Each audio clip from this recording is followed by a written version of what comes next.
ಸರ್ವಧರ್ಮ ಸದ್ಧರ್ಮ ಬಂಧುಗಳೇ, ಭಾರತ ದೇಶ ಸನಾತನ ಪ್ರಮುಖ. ಈ ದೇಶದ ಗೌರವವನ್ನು ಆದ್ಯವಾಗಿ ಸನಾತನ ಧರ್ಮದ ರೀತಿಯಲ್ಲಿ ನಮ್ಮ ಗುರು ಹಿರಿಯರು, ಋಷಿ ಮುನಿಗಳು ಇವರೆಲ್ಲರ ಒಂದು ಅನುಗ್ರಹದಿಂದ ಈ ಭಾರತ ಭೂಮಿಯನ್ನ ನಾವು ಬಹಳ ದೈವ ಭೂಮಿ, ಪುಣ್ಯ ಭೂಮಿ, ಅನೇಕ ದೈವ ಋಷಿಮುನಿಗಳು, ಗುರುಗಳು, ನಮ್ಮ ಹಿರಿಯರು ಈ ದೇಶಕ್ಕೆ ಭದ್ರವಾದ ಬುನಾದಿಯನ್ನು ಹಾಕಿಕೊಟ್ಟಿದ್ದಾರೆ. ಆ ಭದ್ರ ಬುನಾದಿಯ ಹೆಸರೇ ಸಂಸ್ಕೃತಿ. ಅನೇಕ ಸಂಸ್ಕೃತಿಗಳು ಈ ದೇಶದಲ್ಲಿದೆ. ಸಂಸ್ಕೃತಿ ಇಲ್ಲದಂತಹ ಮತ್ತು ಸಂಸ್ಕಾರ ಇಲ್ಲದಂತಹ ವ್ಯಕ್ತಿ ಪಶುವಿಗೆ ಸಮಾನ ಅಂತ ಕೂಡ ಹೇಳಲಾಗ್ತದೆ. ಹಾಗಾಗಿ ಅದು ಎಲ್ಲ ವ್ಯಾವಹಾರಿಕವಾಗಿ ಮತ್ತು ಧಾರ್ಮಿಕವಾಗಿ ಆ ಸಂಸ್ಕಾರ ಮತ್ತು ಸಂಸ್ಕೃತಿಯ ಅವಶ್ಯಕತೆ ತುಂಬಾ ಇರ್ತದೆ. ಆ ನಿಟ್ಟಿನಲ್ಲಿ ಇವತ್ತು ಭಾರತ ದೇಶದಲ್ಲಿ ಭಾರತೀಯ ಸಂಸ್ಕೃತಿಯನ್ನ ಹೊರತುಪಡಿಸಿ ವಿದೇಶೀಯ ಸಂಸ್ಕೃತಿಯನ್ನ ನಮ್ಮದಾಗಿಸಿಕೊಳ್ಳಲಾಗ್ತಾ ಇದೆ. ಅದು ಇವತ್ತು ನಿನ್ನೆಯ ಕಥೆ ಆಗಲಿಲ್ಲ. ಸುಮಾರು ಶತಮಾನಗಳಿಂದ ನಮ್ಮ ಸಂಸ್ಕೃತಿ ಮೇಲೆ ಆಕ್ರಮಣ ಆಗ್ತಾ ಬಂದಿದೆ.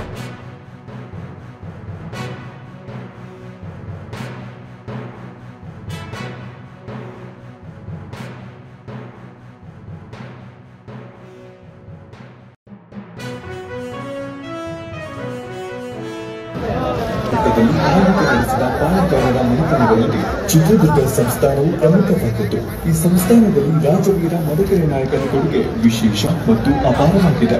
ತಮ್ಮ 12ನೇ ವಯಸ್ಸಿನಲ್ಲಿಯೇ ಪಟ್ಟಾಭಿಷೇಕಕ್ಕೇರಿದ ಅಪ್ರತಿಮರು. ಇವರು ಯುಗದಲ್ಲಿ ಕೋಟೆ ಗೆಲ್ಲಲು ಸಹಾಯ ಮಾಡಿದ ನಂತರ 1ನೇ ಪೇಶ್ವ ಮಾಧವರಾವ್ನಿಂದ 77 ಗಾಯರ ಗಂಡ ಎಂದು ಬಿರುದು ಪಡೆದ ನಾಯಕರು. ಗಾಂಧಿಯ ಸಿಂಹವನ್ನು ಗೌರವದಿಂದ ಸ್ಮರಿಸಲಾಗುತ್ತದೆ. ಈ ನಾಡದೊರೆ ರಾಜವೀರ ಮದಕರಿ ನಾಯಕ ಜಯಂತಿಯ ಶುಭಾಶಯಗಳು. ಶುಭ ಕೋರುವುದು ಚಿತ್ರದುರ್ಗ ಜಿಲ್ಲಾ ನಾಯಕ ಸಮಾಜ. ನಾಡು ಕಂಡ ಅಪ್ರತಿಮ ನಾಯಕರು ದುರ್ಗದ ಬಳಿ ದಾನಗಳ ಸಾಮ್ರಾಜ್ಯ ನಂತರ ಕಾಲಘಟ್ಟದಲ್ಲಿ ಆಳ್ವಿಕೆ ನಡೆಸಿದ ಪಾಲುಗಾರರ ಮನೆತನಗಳಲ್ಲಿ ಚಿತ್ರದುರ್ಗ ಸಂಸ್ಥಾನವು ಎಲ್ಲ ಪ್ರಯತ್ನವನ್ನ ಮಾಡ್ತಾರೆ ಅನ್ನೋ ಒಂದು ಭರವಸೆ ನಮ್ಮೆಲ್ಲರಲ್ಲಿದೆ. ಖಂಡಿತ ಅದು ಆಗ್ತಾ ಆಗ್ತದೆ. ಯಾಕೆಂದ್ರೆ ಇಷ್ಟೊಂದು ಉತ್ಸಾಹ ಇರುವಂತ ಯುವಕರಿಗೆ ಒಂದು ಕಾರ್ಯಕ್ರಮ ಕೊಡಬೇಕಾದ್ದು ಸರ್ಕಾರದ ಕರ್ತವ್ಯ. ಆ ನಿಟ್ಟಿನಲ್ಲಿ ಸರ್ಕಾರ ಒಳ್ಳೆಯ ತೀರ್ಮಾನ ತೆಗೆದುಕೊಳ್ತದೆ ಅನ್ನೋ ಒಂದು ಭರವಸೆ ಇದೆ. ಇವತ್ತು ಏನು ಅದ್ದೂರಿಯಾಗಿ ಮೆರವಣಿಗೆ ನಡೆದಿದೆ, ಬಹಳಷ್ಟು ಯುವಕರು ಹಳ್ಳಿಗಳಿಂದ ಬಂದು ಭಾಗವಹಿಸಿ ತಮ್ಮ ಒಂದು ಉತ್ಸಾಹವನ್ನ, ತಮ್ಮ ಒಂದು ಏನು ನೃತ್ಯವನ್ನ ಮಾಡುವುದರ ಮೂಲಕ ಮದಕರಿ ನಾಯಕರಿಗೆ ಗೌರವ ಸಲ್ಲಿಸುವಂತ ಒಂದು ಕೆಲಸವನ್ನ ಮಾಡಿದ್ದೀರಿ.